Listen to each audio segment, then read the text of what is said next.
यह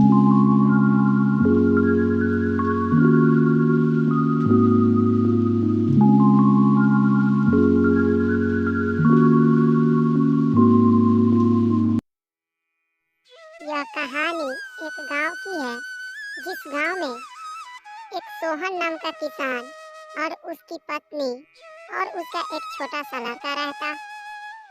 उसी गांव में एक कंजूस सेठ भी रहता, जो गांव वालों को रुपया देकर मदद तो करता, लेकिन समय पर रुपया न देने के कारण जमीन हड़प लेता।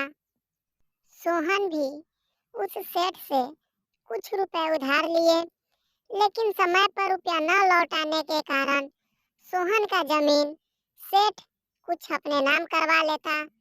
सोहन के पास एक छोटा सा ही जमीन बचा, जिसमें 2 आम के पेड़ लगे थे।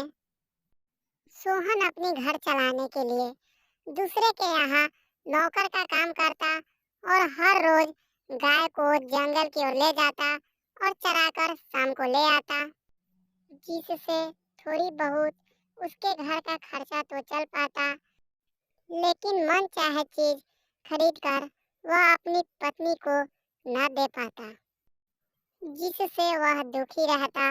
और ऐसे ही दिन गुजरता जाता है। और एक दिन सोहन अपनी खेतों की ओर जाने लगता है। सोहन अपनी खेतों पर पहुंचकर देखता है तो उसके आम के पेड़ों पर काफी बड़े बड़े आम लगे थे। यह देख सोहन अपनी पत्नी को बताता है और वे दोनों आम अच्छे उगने के कारण बहुत खुश होते हैं। और उसके बाद सोहन अपनी खेतों पर हर रोज जाता और आम के पेड़ों की रखवाली करने लगता।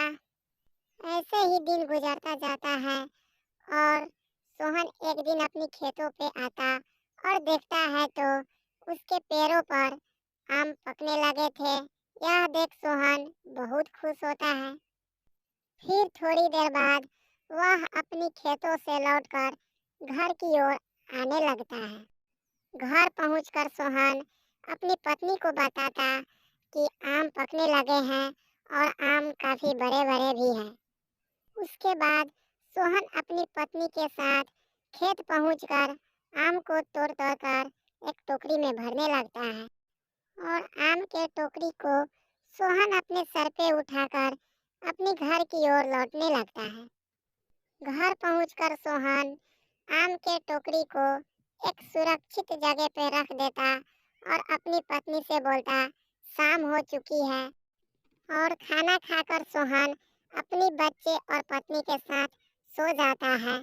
ऐसे ही रात गुजर जाती है और सुबह होती है। सोहन फिर से अपनी खेतों पे जाता और वह देखता कि उसने कल जितने आम तोड़े, उससे कई गुना आम फिर से पेड़ों पर लग चुके थे। यह देख सोहन बहुत खुश होता है और सोहन के खेतों पे आम के बड़े बड़े व्यापारी आने लगते हैं और सोहन आम बेचकर खुश रहने लगता है।